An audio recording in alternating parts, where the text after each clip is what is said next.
Welcome once again to Lehto's Law. Here's Steve Lehto. Interesting story here out of California. And it's appeared in several different places and depends on where you see it as how they've spun it. Apparently to appeal to the audience of thesaxon.org, they do it this way. Russian immigrant paid $10,000 for a short taxi ride in San Francisco. And this is not an example of a foreigner over here who's confused by how things work and getting ripped off by somebody and not realizing it until much, much later or something.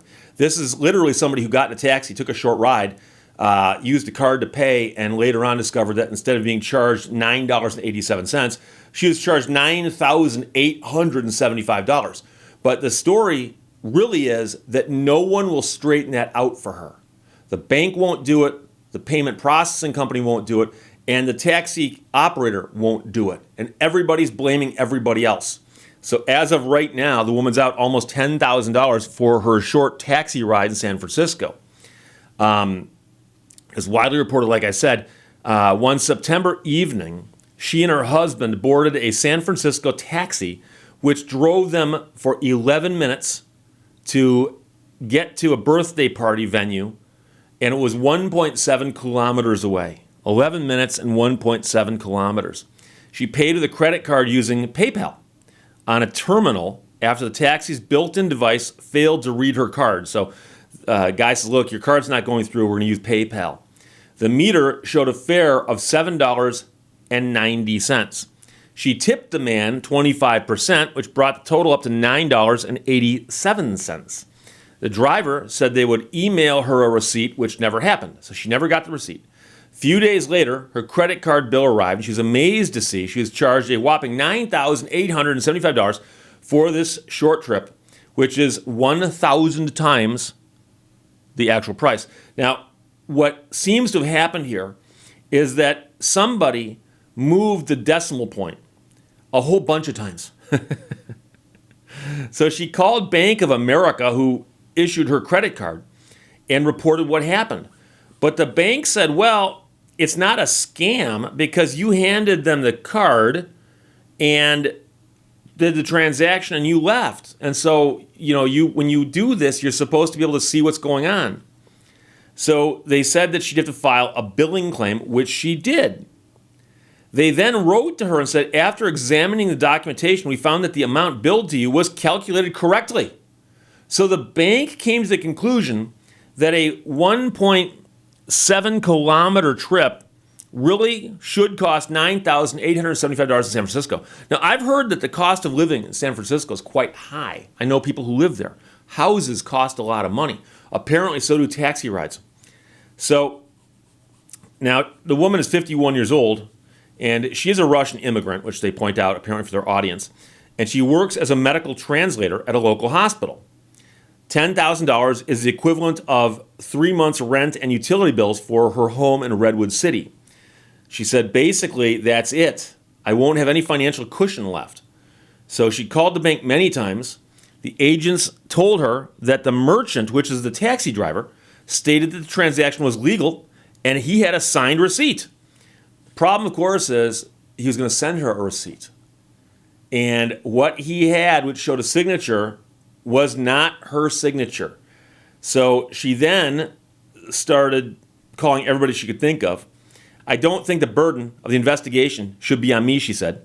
The logic of Bank of America is that if the seller says it's not a scam, then it's not a scam, which leads to more scam victims like me. She has lots of documents. Yellow Cab combed through its computer system and found a record that the ride cost $7.90. So this was a Yellow Cab. So there's a parent company here. You might wonder, why can't the parent company straighten this out? Her Google timeline showed that she had only been in the car for 11 minutes. 11 minutes. The San Francisco Municipal Transportation Agency, which oversees taxis, said it was clearly overpriced and contacted the driver but got nowhere. PayPal also told her its only role was to provide the device for the card reader, and her credit card issuer has priority in the case. So PayPal says, look, we're just the people who provide the device that allow you to do this. We got nothing to do with overseeing whether the transactions are good or not. Everyone, except for Bank of America, seems to see that they took a lot more money from me than they need, she said. However, the only organization that can do anything is Bank of America, and they keep telling me that the seller told them it was the right amount. So the taxi driver is apparently telling Bank of America, no, it was a $9,000 fare. Jack Gillis, executive director of the Federation of America's Consumers, believes that Becker is caught between a rock and a hard place. She did everything right and still lost. It's very strange that a credit card company would balk at this, especially when the logic says otherwise. It's an erroneous charge. Unfortunately, she has very few options. If she doesn't pay, her credit score will drop and she'll have credit problems. To prevent overpaying, San Francisco taxis have a built-in payment terminal connected to the meter. However, they allow drivers to use their own devices at the point of sale because they can sometimes get better rates on payment processing fees, and Becker believes the city should end this policy. This is obviously a dire situation for Becker, and we sympathize with her, said the CEO of Yellow Cab. He says that in his 4 years with the company, this is the first time such an egregious event has happened. Past overpayments were insignificant. In addition to finding the receipt, the president and CEO, the CEO called Bank of America in Becker's defense. The driver was not named in the story yet because he was not charged with a crime, but he refused to cooperate, and Yellow Cab did ask him to refund the money. But taxi drivers are independent contractors, not employees. The driver rented the taxi and the medallion for $600 a week for about 3 months. And he stopped driving about a week after this trip. So he apparently got the $9,000 tip and retired. Like all taxi drivers in San Francisco, he had a permit issued by the city after a criminal background check apparently cleared him of anything that would keep him from being a taxi driver. The situation should never have happened, says SFMTA spokeswoman Erica Cato in an email. Out of 3.5 million trips over the past 2 years, the SFMTA has received only 26 complaints of overpricing and none of an amount this big. The agency is investigating complaints to determine if disciplinary action is warranted, which could include a warning or fine to the driver and suspension or revocation of the driver's license. Cato said that in this case, disciplinary action will be taken. So she contacted Becker and told her she's going to do what she can to work on the case. But as of right now, it appears that she is out the money and that the taxi driver is telling people with a straight face, nope, that's how much that cost, $9,875 for an 11-minute trip that covered 1.7 kilometers. 1.7 kilometers. And it's a crazy story. And the woman in the story says that from now on she gets receipts for everything.